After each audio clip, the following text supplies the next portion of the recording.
Today I'm going to reveal a truth that could change your life forever. Someone around you might hate you, but they'll never say it directly. Instead, they use subtle weapons, empty stares, sarcastic comments, intentional silences. All of this is more revealing than you could imagine. The philosopher and psychologist Carl Jung once said, "What we deny in ourselves, we project onto others." This leads us to a disturbing reality. Often those who show us rejection or contempt do so from their own wounds. But that doesn't make the impact any less harmful. I'll show you 12 unmistakable signs that someone feels aversion toward you, even though they try to hide it.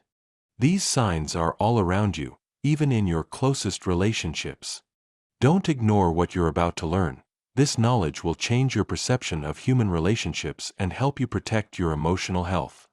Sometimes signs of hatred aren't shouted, they're whispered in everyday interactions, hidden between acts that seem harmless but together tell a very different story.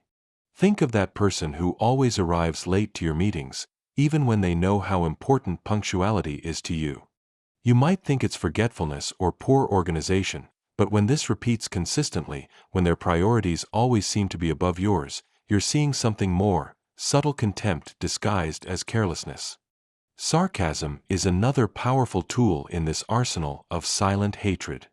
Has someone ever made an apparently harmless comment that carried a charge, leaving you uncomfortable? Something like, "Oh sure, you're always so perfect." On the surface it seems like a joke, but the intention behind it is different: to minimize your achievements and dim your shine. The worst part is that if you react, they might tell you you're overreacting or have no sense of humor, trapping you completely. Repressed emotions often seek an outlet, and hatred is no exception. In many relationships, this feeling camouflages itself through omissions. That person who consistently forgets to include you in plans, who doesn't consult you on important decisions even though they should. Is it really forgetfulness, or is it a way of telling you they don't value you? Imagine a situation at a family gathering or work. You share something personal or important to you. While you speak, you notice someone looks away, checks their phone, or interrupts to change the subject. That small gesture, that lack of attention, hurts more than it should. You don't always need a confrontation to express rejection. Sometimes the simple act of not validating someone is more than enough. Then there's deliberate exclusion. Maybe they don't tell you directly, but you feel it. They didn't invite you to that dinner everyone talks about afterward. Or maybe they don't consult you on something that directly affects you. This isn't coincidence, it's a way of marking invisible boundaries, telling you you don't belong here. Carl Jung warned us, the shadow is everything we wouldn't want to be, but also everything we don't admit we are. Those people who project hatred toward you might do so because something in you reminds them of their own insecurities and fears. But that doesn't mean you should tolerate it. The real problem arises when these signs are so subtle that you start questioning yourself. Am I exaggerating? Am I seeing things that don't exist? No, these signs, though small, are consistent. And that consistency is the key to identifying them. A fake smile here, a sarcastic comment there. Everything forms a pattern that, if you don't recognize it, can erode your self-esteem and inner peace. We haven't even talked about one of the most harmful forms of disguised hatred: emotional manipulation. It presents itself as someone who uses your own words or past mistakes to humiliate you in front of others, or someone who shares personal information you gave in confidence to make you look bad. This behavior doesn't just seek to hurt you, it also seeks to control how others perceive you. When a relationship is contaminated by resentment or disguised hatred, the signs aren't always obvious. It's like a slow fire burning from within. You don't see it, but you feel it. One of the most common yet easiest to ignore indicators is disdain camouflaged in small acts of neglect. Maybe a friend forgets your important dates like birthdays while remembering others in detail. Or perhaps someone close ignores your achievements but doesn't miss an opportunity to praise others. Coincidence? Hardly. These actions are like invisible cracks in a relationship's structure. At first they seem insignificant, but over time, if you don't identify them, they can tear down any bond. Another way covert hatred manifests is through support being withdrawn at crucial moments. Imagine sharing a project that excites you, explaining with emotion the steps that led you there, and the person you expected to support you simply responds with, "Oh, okay," or changes the subject. That lack of enthusiasm, that emptiness in their response, is a silent way of invalidating your effort and emotions. Then there are innocent comments that are actually loaded with double meaning. Maybe someone tells you, "Oh, I hadn't noticed you were wearing new clothes. It's so basic it looks the same as always." It seems unimportant, but what it hides is an attempt to belittle you while covering themselves under the excuse of sincerity. This type of passive-aggressive interaction can be devastating because it strikes directly at self-esteem while making you doubt your interpretation. Think about moments when someone doesn't criticize you directly but uses sarcasm to do it. Those "it's just a joke" don't get angry after saying something hurtful. Sarcasm can be fun between close people, but when used repeatedly to attack, it becomes a tool of disguised aggression. The problem with this type of aggression is that it leaves little room to defend yourself because the person can always hide behind the idea that it was a joke. Exclusion is also a silent but powerful weapon. Maybe they don't invite you to an important work meeting, or you find out about a dinner among friends you weren't invited to.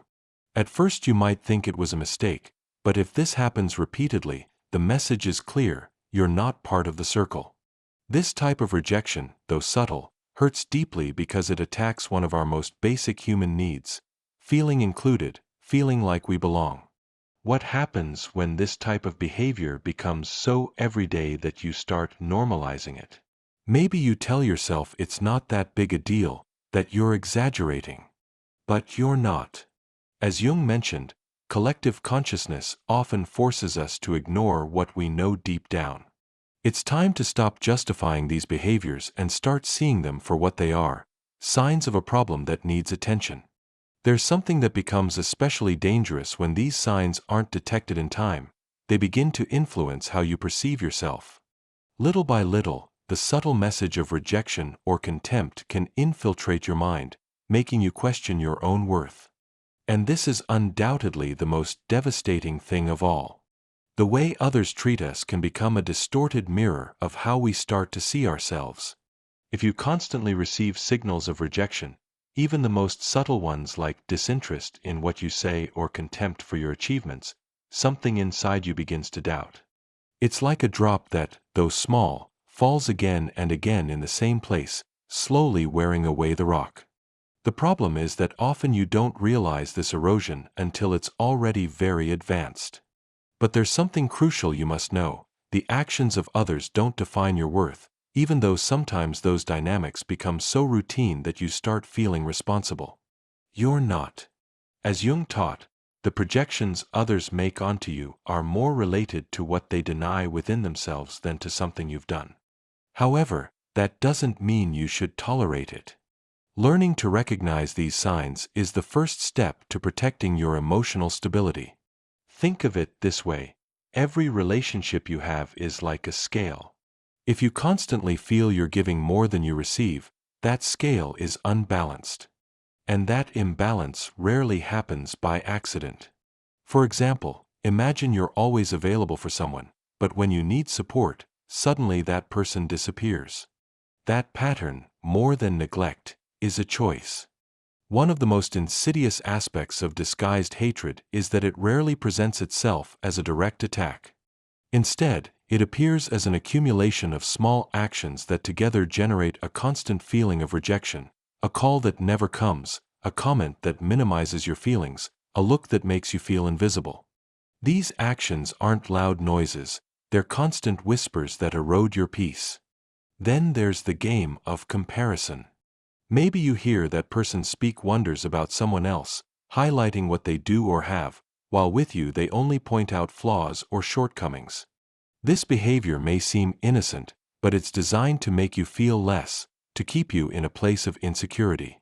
Because, as Jung said, where power reigns, love is lacking, And those comparisons don't seek to strengthen a bond but to establish a hierarchy where you're always at a disadvantage. How can you protect yourself from something so intangible? The key is in observing patterns, not isolated incidents. If someone has a bad day and is distant, it doesn't necessarily mean they hate you. However, if that attitude repeats constantly, it's time to pay attention. Consistency is what distinguishes accidental behavior from intentional behavior. The hardest thing to accept is that many times these signs come from people close to you, those you trust. The impact is greater because expectations are higher. But here's where your true power lies: you can choose how to react. It's not about confronting with anger or looking for culprits, but about establishing clear boundaries that protect your well-being.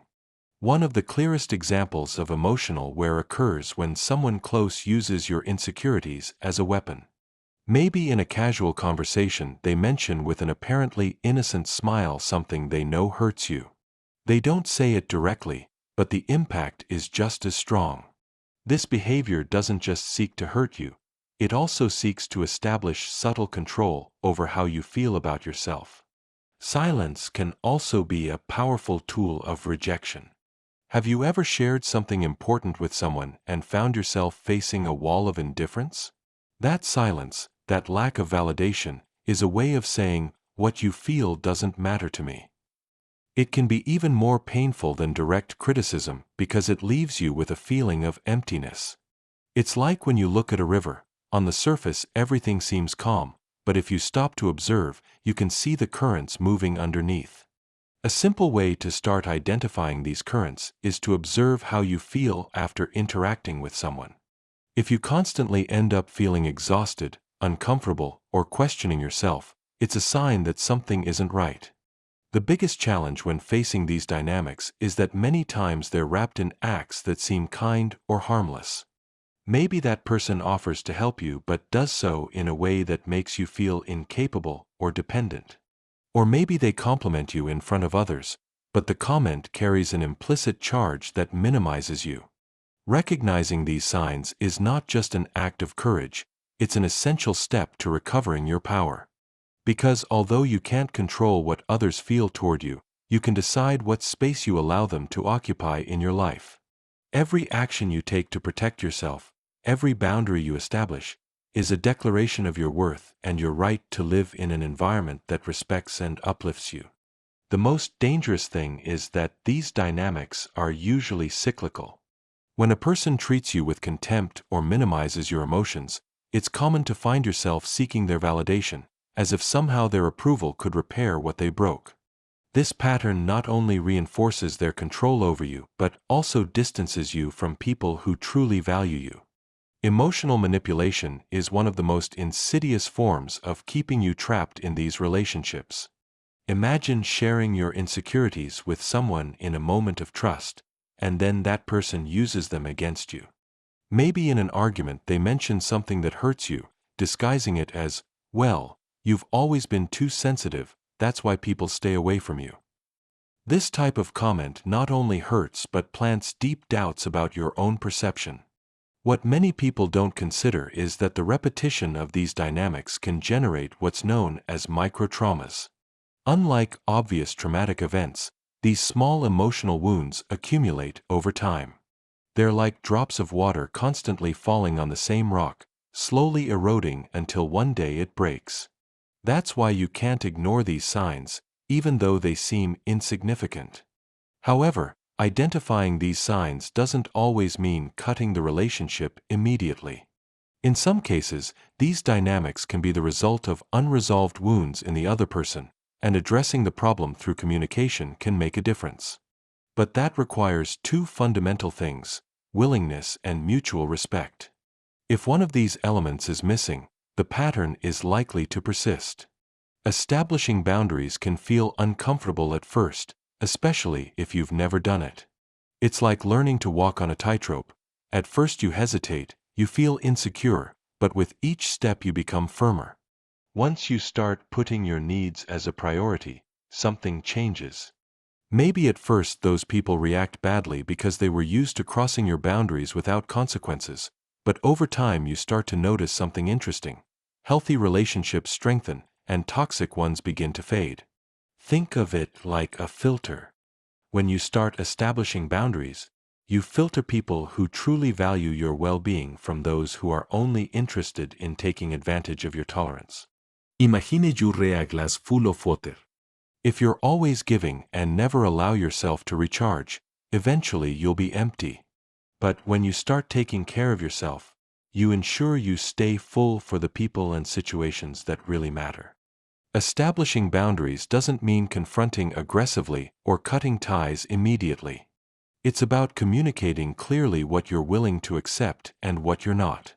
For example, if someone constantly makes comments that make you uncomfortable, you could say, "I appreciate our relationship, but that type of comment doesn't make me feel good. I'd prefer you not make them." It's a simple but powerful statement because it makes clear that you value both the other person and yourself. One of the most powerful strategies to protect yourself emotionally is learning to recognize patterns. It's not about focusing on every isolated action but observing the complete picture. For example, if someone forgets to congratulate you once, it could be oversight. But if they always seem to ignore your achievements or minimize your emotions, that's no longer coincidence. Learning to identify patterns is like finding a hidden map that reveals the true intentions behind actions. Tinko farilasчens choplai cadance. When both people are in sync, the steps flow naturally. But when one of the parties decides to carry their own rhythm, completely ignoring the other, the dance loses its harmony. An invaluable tool in this process is self-compassion. Many times we're our harshest critics, blaming ourselves for allowing certain situations. But it's important to remember that we're all learning. Self-compassion not only helps you heal but also gives you the strength to face difficult conversations and make decisions that prioritize your well-being. Another key is surrounding yourself with people who reflect the values you want in your life. Maybe this means looking for friends who support you unconditionally, colleagues who respect your ideas, or mentors who inspire you to grow. The more you work on building your self-esteem and establishing clear boundaries, the more you'll attract people who share that same energy. A practical way to identify healthy relationships is by paying attention to how you feel after each interaction. If you feel motivated, understood, or simply at peace, that's a sign that person contributes something positive to your life. On the other hand, if you constantly feel drained, anxious, or doubting yourself, maybe it's time to reevaluate the place that relationship occupies in your life. When you begin to experience healthier relationships, something in you changes profoundly. It's as if you could finally breathe fresh air after being in a closed room for too long. This change not only transforms the quality of your connections but also how you perceive yourself. You start to notice you no longer feel the need to justify your place in anyone's life. However, there's something crucial you shouldn't ignore. Toxic relationships rarely disappear without resistance. When you start setting boundaries, it's possible you'll face criticism or defensive attitudes. You might even be accused of being selfish or insensitive. These reactions are a response to the change in dynamics. The key is remembering you're not being cruel, you're protecting yourself. Think of your relationships like a garden. For something beautiful to grow, you first need to pull out the weeds. It's an uncomfortable and sometimes painful process, but it's absolutely necessary. Because if you let those weeds stay, they'll end up suffocating the flowers you're trying to cultivate. As you start integrating these new behaviors, you might notice something interesting. Your perspective on conflict also changes. Instead of fearing it, you see it as an opportunity to deepen the relationship or strengthen your boundaries. For example, if someone reacts negatively to your new boundaries, instead of feeling guilty, you can see it as a sign that connection needs reevaluation. An important detail in this process is being patient with yourself. You're undoing years, maybe decades, of patterns that have kept you in cycles of dissatisfaction. There will be days when you step back, when you question whether all this effort is worth it. And the answer is always yes. Every small step you take toward more authentic relationships is a step toward a fuller and more balanced life. Don't forget to recognize your progress. Every boundary you establish, every time you choose to surround yourself with people who value you, is a victory. What you're building isn't just a healthy environment, but a stronger and more authentic version of yourself. As you begin to reevaluate your relationships, you realize something powerful. You're not looking for perfection, you're looking for balance. It's not about surrounding yourself with people who always agree with you, but with those who respect you even when they don't agree. However, the real challenge isn't always outside but inside. Sometimes the dynamics we tolerate reflect how we treat ourselves. The more you ignore your own needs, the more this is reflected in your relationships. If you speak to yourself with respect and validate your emotions, that same thing returns to you from the outside. A tool you can use is time. Sometimes the best way to understand a relationship is to observe how it evolves when you take a little distance. If that person truly values the connection, they'll seek to approach you genuinely.